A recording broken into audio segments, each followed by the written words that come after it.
నేనేమైనా తప్పుగా అడిగాను శంకర్? అందరి అమ్మాయిలాగే కదా నేను ఆశపడ్డాను. నాకు ఎన్నో ఆశలున్నాయి శంకర్. నువ్వు హైటా నేను హైటా అని నువ్వు నన్ను ముట్టుకోవాలి, నన్ను అడుగుగిల్లాలి. అప్పుడు నేను సిగ్గుపడాలి, అది చూసి నువ్వు ఆనందించాలి.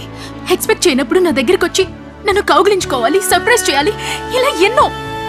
ఓకే రూపా, అందుకనే సారీ చెప్తున్నా కదా. No Shankar, no. నువ్వెప్పటికీ మారవు, నువ్వు ఇంతే. లేదు, I made up my mind. Let's call it of. ఇది ఈ రోజుతో తీరిపోయేది కాదు, జీవితాంతం ఈ సమస్య ఉంటూనే ఉంటుంది. విడిపోదాం, అదే మన ఇద్దరికి మంచిది.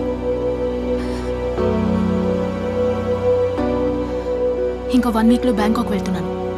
ఫ్యామిలీతో అక్కడే సెటిల్ అయిపోతాం. ఇకపై no more meetings, no reconsiderations, no phone calls, nothing. ఈ క్షణమే నీ నంబర్ని నా ఫోన్లోంచి డెలీట్ చేసేస్తున్నాను. నీ జ్ఞాపకాల్ని కూడా అంతే.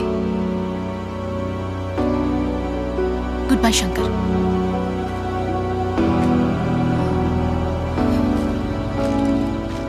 రూపా,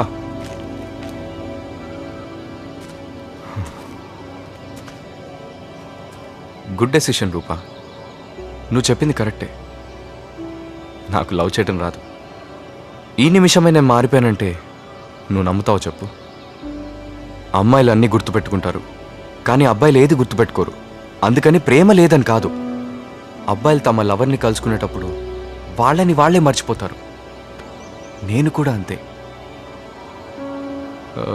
నీ చెప్పుల సైజ్, డ్రెస్, నేను ప్రపోజ్ చేసిన డేట్ నాకు ఇప్పుడు ఏం గుర్తులేవు. కానీ వీటి కోసం నన్ను వదిలేసి వెళ్తానంటే పో. నీకు నాకు ఒకటే డిఫరెన్స్. నీకు అన్నిటికీ లెక్కుంది, నాకు లెక్కలేనంత ప్రేమ ఉంది. విడిపోవడమే నీకు ఇష్టమైతే కనీసం అందులోనైనా నీకు ఇష్టమైనట్టు నడుచుకుంటాను. పో రూపా.